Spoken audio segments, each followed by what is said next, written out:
ভাইজান আসসালামু আলাইকুম। ওয়ালাইকুম সালাম। আপনারা কই যাচ্ছেন? আমরা মাইজবান্ডার দরবার শরীফ। আচ্ছা, এটা হাদিয়া নিয়ে যাচ্ছেন? জি, হাদিয়া নিয়ে যাচ্ছি। কোথা থেকে নিয়ে যাচ্ছেন? এটা নিয়ে যাচ্ছি হাটাদারি কাটিহাট সবিনয় খাইয়া দরবার শরীফ থেকে। আচ্ছা, মাইজবান্ডারের হাদিয়া মানুষ কেন নেয়?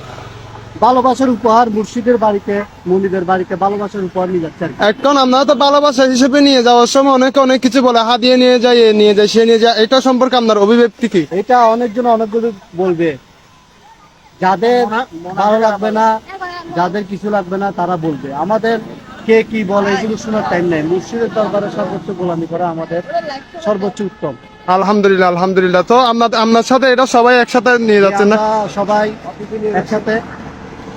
মাইজবান্ডার দরবার শরীফ বর্তমান আছে, সামনে ছিল কিয়ামত পর্যন্ত থাকবে। শুক্রানি করবে। আমাদের কাছে হচ্ছে নামাতি গোলামি করা আমাদের কাজ।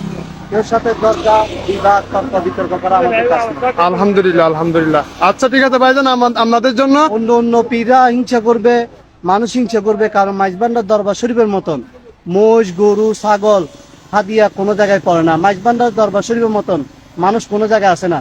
বাংলাদেশ না, সারা বিশ্বের মধ্যে মাইজবান্ডার একটা অনন্ত মহাসাগর। আচ্ছা, আমি একটা কালাম শুনছিলাম, সেজন্য বলে যে মনে নিন্দা করলে কি ক্ষতি আমার, এটা মনে সেজন্য বলছে যে না? নিন্দা করলে কি ক্ষতি আমার? জি জি জি। নিন্দা করুক, নিন্দা করা স্বভাব তার, নিন্দা করলে ক্ষতি কি আমার? আচ্ছা, আলহামদুলিল্লাহ, আলহামদুলিল্লাহ। আচ্ছা, ঠিক আছে, আপনাদের জন্য শুভকামনা রইল ভাই।